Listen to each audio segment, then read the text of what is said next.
Okay, next we're going to talk about the filter, and the filter really defines the sound of the synthesizer. It is patterned after an Oberheim filter to have that sort of Oberheim filter sound. So let's dig right in. I have a sawtooth wave coming out of VCO1 going into the filter. Let's hear it.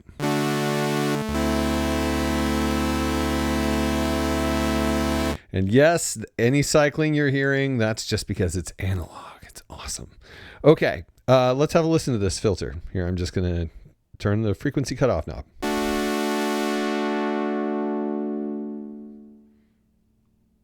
Okay, this is a 12 decibel per octave filter, as I talked about in the last video.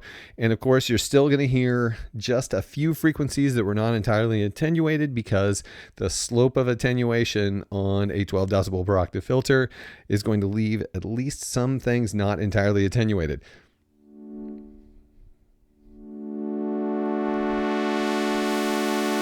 That is a great, rich, frothy sound. 12 decibel per octave filters have that sound. 24 decibel per octave filters are more creamy and thick. 12 decibel per octave filters are more rich and foamy. Let's have a listen to it with the resonance halfway up.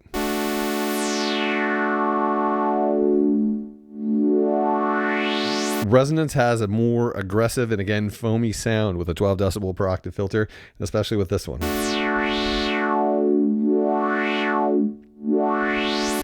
3/4 the way up. Even more pronounced. And yes, what you're hearing there is not stepping. Let's keep in mind, I know I said this in the other filter video, but it feels like a thing I need to say more frequently. You hear those individual notes, you're hearing it as I rotate through this. Let me turn the resonance all the way up. As I rotate the filter cutoff frequency, you're going to hear individual notes happening, right?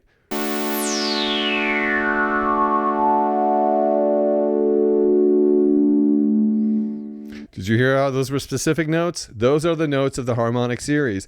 The resonance is actually cycling through the harmonics. You're actually hearing each individual harmonic in the sound emphasized. That's not stepping. It's just that it's less noticeable in the high frequencies because the harmonics are closer together. As we get into the part of the range of frequencies that exist in the sound, near the fundamental, you have harmonics that are a second, a third, a fourth, a fifth, and even an octave apart, and they become apparent. It's actually a cool thing. Okay, so that is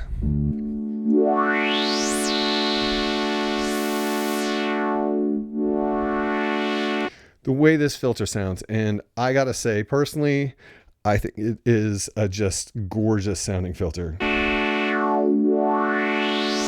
And it adds a lot of character to this sound. The filters that exist on the Prophet 6 are functional and great sounding filters, but this is a character filter.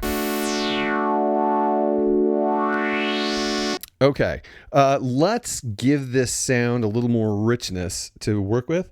So I'm going to turn up VCO2, put it on square, give it a little pulse width modulation.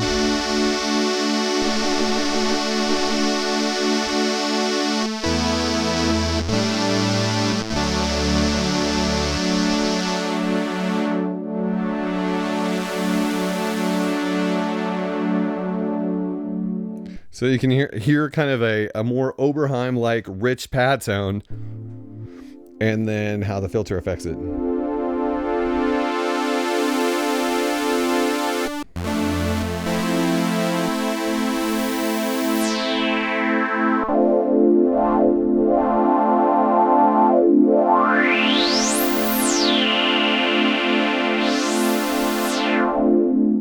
That's really gorgeous. Okay. But you know what? We're not done. Because this synthesizer doesn't just have a low pass filter. It also has a notch filter and a high pass filter. And as if those three aren't enough, selecting them is continuously variable. So you don't just go switch from low pass to notch. You have a gradient of morphing that happens between those two all of the filter options, the filter types that exist in this filter.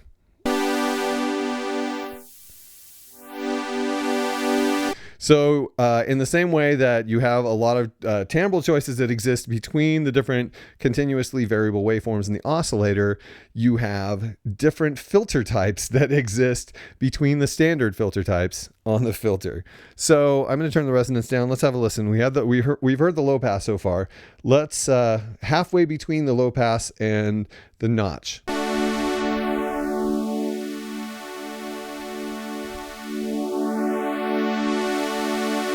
Obviously, that is a really, really cool sound. And it's not a filter that exists. It's half low pass, half notch. It's magic. Let's go all the way to the notch. I am just a sucker for a notch filter. Listen to this.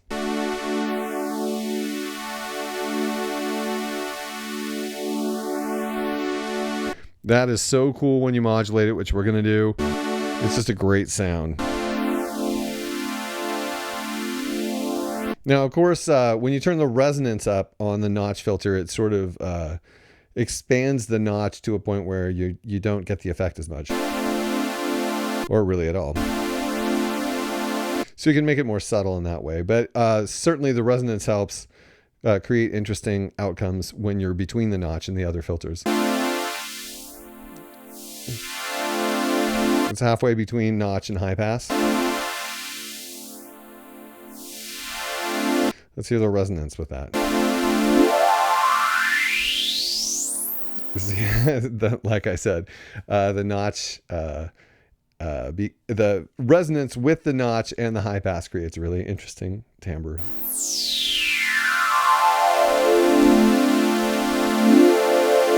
And then all the way high pass, of course.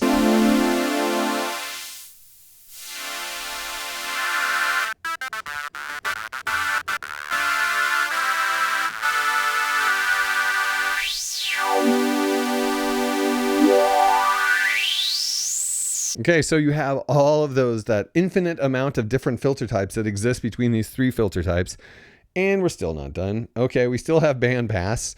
Bandpass is a combination of high pass and low pass, where the high pass takes off the low end and the low pass takes off the high end, resulting in a band of frequencies that exist between the two settings. So when you turn the frequency cutoff knob, you're actually moving that band through the range of frequencies that exist in the sound. Let's hear it without resonance first. It's not really a punchy sound, but it is a very rich sound. And it's sort of, I know I keep saying frothy, but that's the adjective that comes to mind for me, especially with this. Very rich sounding. And of course we can add resonance to it.